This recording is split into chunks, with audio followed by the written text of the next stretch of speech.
अभी आप सुनेंगे नमिता गोखले की लिखी किताब शकुंतला, मेरे यानी प्रियंका शर्मा की आवाज में। अध्याय 0। काशी, शिव की नगरी। यहाँ मृत्यु का वास है। जीवन का उपहास उड़ाती मृत्यु। लोग यहाँ प्राण त्याग जीवन मृत्यु के चक्र से बचने आते हैं। इन घाटों पर शिव मृतकों के बीच घूमते हैं। उनके कानों में तारक मंत्र पढ़कर उन्हें मुक्ति देते हैं। बनारस की वो पहली छवि मैं कभी भूल नहीं पाई।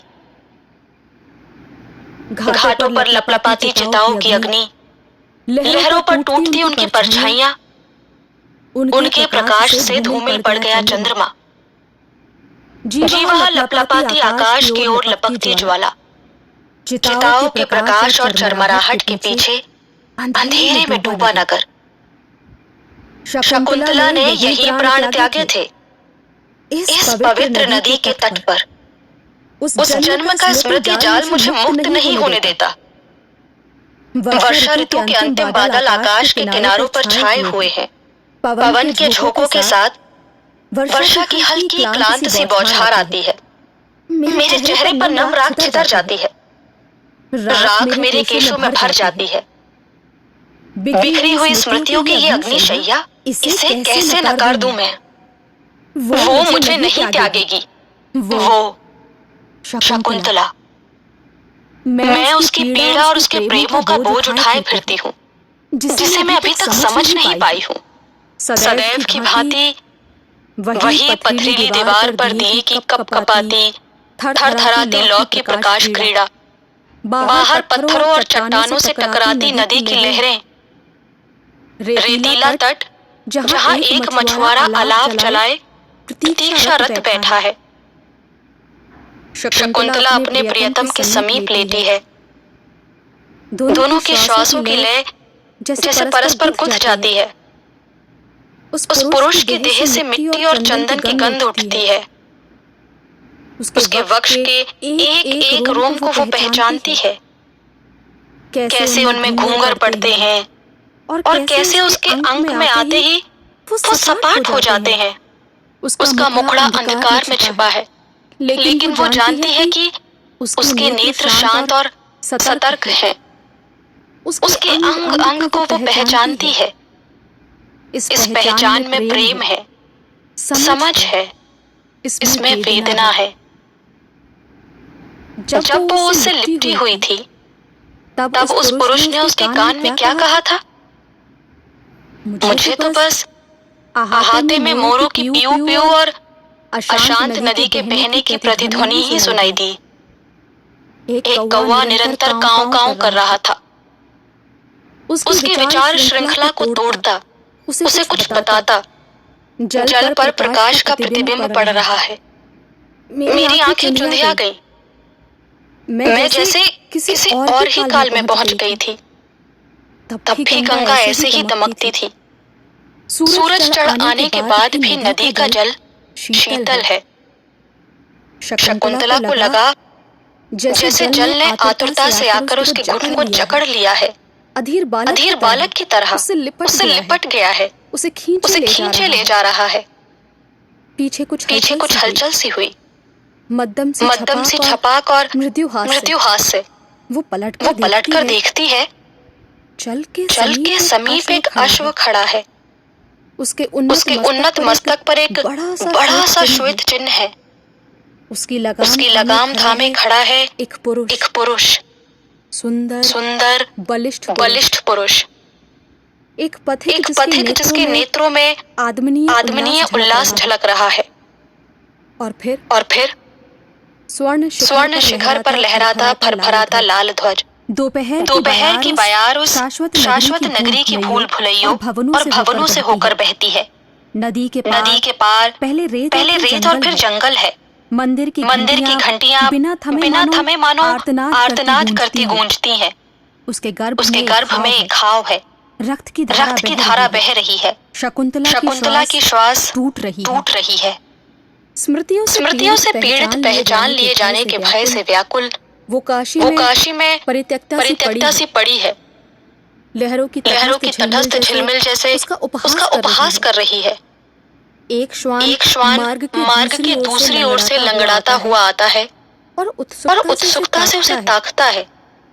उसकी पीड़ा को महसूस कर वो सखा की भांति उसके समीप बैठ जाता है। भगवा वस्त्रधारी सन्यासियों का एक समूह वहां से निकलता है। 5 सन्यासी। क्या उनमें सन्यासी गुरेश्वर भी है? गुरेश्वर की शांत दृष्टि उसकी दृष्टि से टकराई। उनमें भय नहीं है, बस एक नकारने का भाव है। उसमें उसके भाई में दया नहीं है। स्वप्न में मैं सियार को देखती हूँ। उसकी आंखें जल प्रवाह में कुछ खोज रही हैं। हमले के लिए प्रतीक्षारत सी। काली उसके वक्ष पर मुंडमाला सजी है। वो उसके साथ चल रही है। काली इच्छाओं के संहारक, सपनों के अवशेषों का भोज करने वाली। यद्यपि वो लगती निर्मम है, पर अत्यंत ममतामयी है। उसके समीप पीड़ा नहीं है, कोई आशा आकांक्षा नहीं है। पर शकुंतला इस सांत्वना से बच निकली और धारा के विपरीत संघर्ष करती उस जीवन की ओर चल पड़ी जिसे वो बिना विचारे त्याग आई थी।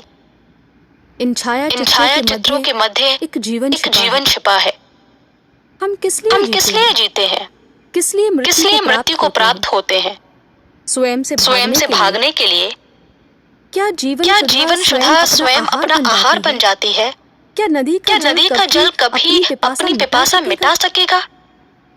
गंगा किनारे एक पंडित से मैं पूछती हूँ कि ये स्मृतियाँ क्यों मेरे पीछे पड़ी हैं? वो क्लांत है, कुछ उकताया सा। रुपए और सिक्के उसके फटे आसन के नीचे से निकल पड़ रहे हैं। सहस्त्रों वर्षों से उसके पूर्वज इस नगरी की इन्हीं सीढ़ियों पर बैठते रहे हैं और मेरे जैसे तीर्थ यात्रियों का विवरण दर्ज करते आए हैं। शीत ऋतु का आरंभ है, पर उसने मात्र एक धोती पहन रखी है। नग्न वक्ष पर मात्र एक जनेऊ पड़ा है। उसका वक्ष ढलक गया है और बड़े नेत्र दृष्टिविहीन है। तुम पहले भी यहाँ आई हो बहन? उसने कहा। इस नदी के तट पर इन्हीं सीढ़ियों पर अपने प्रकाश विहीन नेत्रों से नदी के बहाव को देखते हुए उसने अपनी आंखें खुजाईं। अतीत जीवित रहता है। हम सब अपने साथ अपने अपूर्ण कर्मों के अवशेष लेकर आते हैं। ऋणों का बोझ जिन्हें हमें इस जन्म में उतारना होता है। तुम और नहीं भाग सकती बहन। इस जीवन का सामना करो।